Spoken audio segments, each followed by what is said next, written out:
Halo semua, sawadika. Kembali lagi di channel TKS. Kali ini aku bakal review film Indonesia yang kontroversial karena saat penayangannya di beberapa bioskop di beberapa daerah dilarang tayang karena isu film ini yang mengangkat tema gay, yang berjudul Kucumbu Tumbuh Indahku atau judul bahasa Inggrisnya Memories of My Body. Rilis pada tanggal 18 April 2019, bergenre drama dan disutradarai oleh Garin Nugroho, diperankan oleh Muhammad Khan sebagai Juno remaja, Randy Pangalila sebagai petinju, Rianto sebagai penari atau Juno dewasa, Sujiwo Tejo sebagai guru lengger, Wani Dermawan sebagai Warok, Endah Laras sebagai Bulik Juno, Raditya Evandra sebagai Juno kecil. Sebelum lanjut ke fakta, yang belum subscribe dulu ya.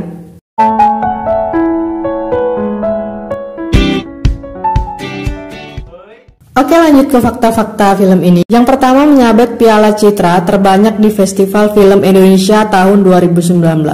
Film ini berhasil meraih untuk kategori film terbaik, sutradara terbaik, pemain utama pria terbaik, pemain pendukung pria terbaik, penyunting gambar terbaik, pengarah artistik terbaik, serta penata musik terbaik. Yang kedua, mengangkat tema budaya Indonesia seperti tari lengger, warok, dan gemblak. Tari lengger adalah tari tradisional Jawa yang biasanya dipentaskan oleh laki-laki yang didandani seperti wanita. Karena tarian ini menggabungkan sisi maskulin dan feminin dalam satu tubuh dari sang penari. Warok dan gemblak adalah, warok ini atau orang sakti pada zaman dulu yang bertugas menjaga desa. Jadi dia punya ilmu, untuk menjaga kesaktiannya dia tidak boleh terlalu berhubungan badan dengan wanita karena wanita ada masa dia tidak bersih seperti haid. Dan untuk memenuhi kebutuhan badannya dan tidak berpengaruh pada kesaktiannya, si warok ini memelihara seorang gemblak yang biasanya gemblak ini seorang laki-laki berparas ayu. Yang ketiga, sempat menuai protes dan dilarang tayang di beberapa kota karena dianggap terlalu vulgar karena bertema LGBT.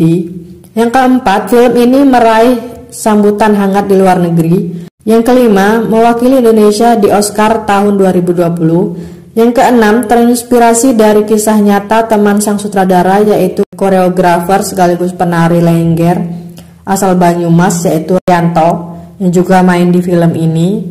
Yang ketujuh, film dengan paket lengkap karena mencakup banyak aspek dalam satu film seperti kemanusiaan, sosial, budaya, kepercayaan, dan politik. Oke, mulai aja ke review. Dimulai dengan narasi oleh Rianto. Di sini dia mengatakan, ini rumahku. Rumahku ya tubuhku sendiri. Aku bisa melihat kehidupan dari sebuah lubang. Mataku bisa melihat apa saja. Telingaku bisa mendengar suara radio, musik, gamelan, suara ayam, jago di belakang rumah. Tapi terkadang aku rindu suara ayah dan ibu memanggil. Aku selalu membayangkannya sendiri saat mereka memanggil. No, Juno, pulang dulu, jangan main terus. Selanjutnya Juno pergi mencari jangkrik dan dia kebetulan melihat ayahnya di sungai seperti marah sendiri memukuli air sungai. Kemudian Juno menggoreng jangkrik itu dan menjualnya. Dia pergi ke pasar dan melihat seorang perempuan dan Juno pun mengikutinya sampai ke rumah. Dan ternyata di rumah wanita itu adalah tempat para penari lengger latihan. Dan di sini Juno mengintip mereka, yang kemudian seorang lelaki menyeretnya dan mengatakan, dasar masih kecil sudah suka mengintip. Kemudian lelaki itu menanyakan, siapa nama lengkapmu? Wahyu Juno, jawab Juno. Dan itu nama yang bagus menurut legenda Jawa, kata pria itu. Kemudian Juno ditanyai bisa menari lengger enggak, dan Juno juga diberitahu arti lengger yaitu berasal dari kata leng yang berarti lubang dan ger berarti jengger atau jambul ayam. Selanjutnya Juno disuruh bantu-bantu memasak. Kemudian bapak Juno pergi dan meninggalkannya dan Juno hanya bisa mengintip dari lubang di dinding rumahnya. Selanjutnya Juno memasak sendiri dan makan sendiri. Juno masih menunggu ayahnya yang tak kunjung pulang. Hari berikutnya Juno diajarkan menari di rumah Pak Tua pelatih penari itu. Dan saat pelatih itu memandikan ayam jagonya, Juno disuruh nyapu pekarangan rumah. Dan ternyata istrinya pelatih itu berselingkuh dengan pekerja di rumahnya. Dan kemudian pelatih tahu istrinya berselingkuh dan pelatih itu pun membunuh selingkuhan istrinya. Dan Juno menyaksikannya dengan matanya sendiri. Selanjutnya, bule Juno mendatangi Juno dan mengajaknya ikut bule agar tidak dapat masalah karena polisi akan datang, dan kau jangan takut, yang namanya hidup itu cuma numpang ngintip. Hidup pisah pindah mati itu sudah biasa. Juno yang ketakutan akhirnya ikut pergi bulenya. Selanjutnya adegan narasi oleh Rianto lagi yang mengatakan tubuhku bergairah, ingin tahu semuanya. Gairah itu yang menggerakkan tubuhku, tidak ada batasan. Gairah yang ada di dalam tubuhku. Mataku, tubuhku mengintip dari lubang kecil sampai lubang yang besar, dan dilanjutkan dengan dia menari.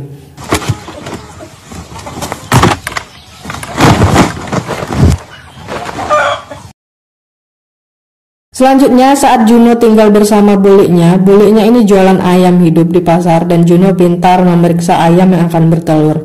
Karena kepintaran Juno ini, banyak warga yang datang tanpa pengetahuan bule pada Juno untuk memeriksa ayam mereka. Dan karena hal ini Juno diketahuan oleh bulenya dan dimarahi.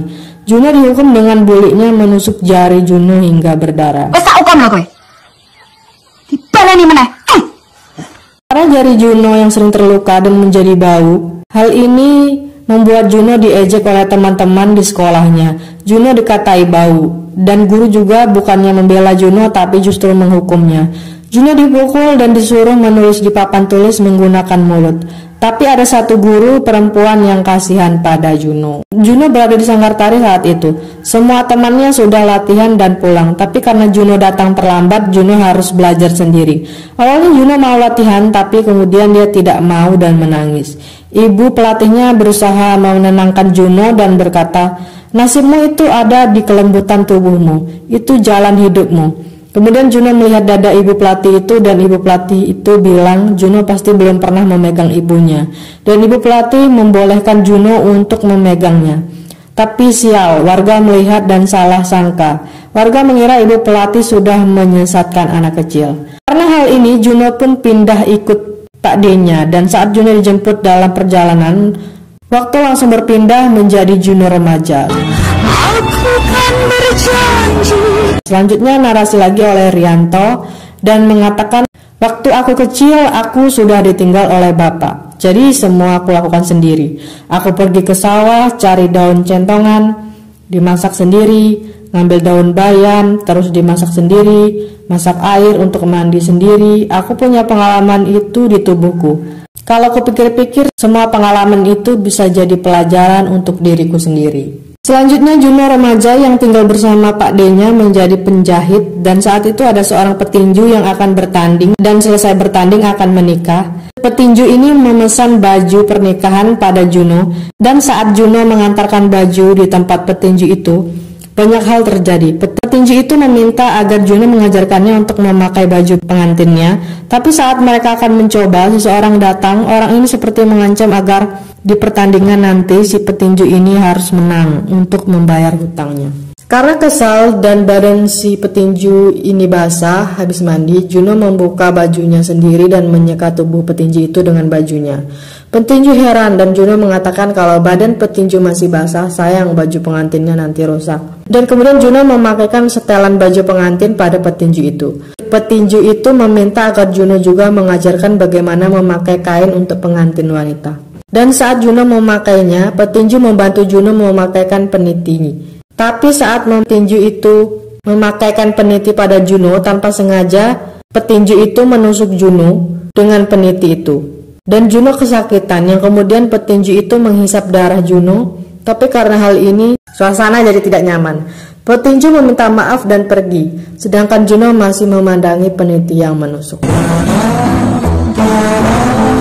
Besoknya Juno datang lagi mengantarkan pakaian, dan petinju meminta Juno untuk membantunya latihan.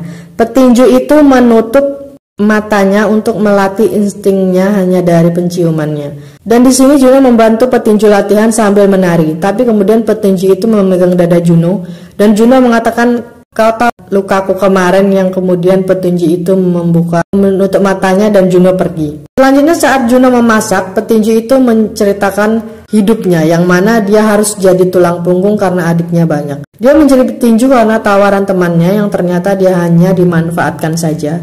Dan sini petinju marah, dia bilang tidak mau lagi jadi samsak. Dan dia juga bilang Dari kecil dia tidak pernah dipeluk, hanya kerja dan kerja. Kemudian Juno menenangkan dengan memberi petinju itu seperti makanan. Hari selanjutnya Juno masih membantu petinju itu latihan dan mereka semakin dekat. Petinju itu membuatkan Juno anting-anting dan cincin dari bunga yang membuat Juno senang. Dan saat pulang naik becak, hujan saat itu, Juno dan petinju ini berciuman dan berpelukan di dalam becak itu.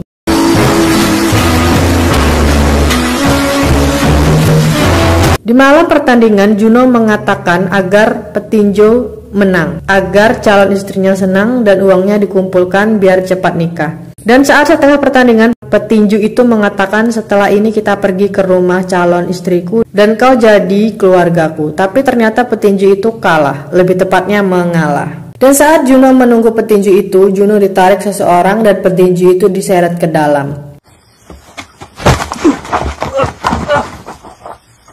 Juno!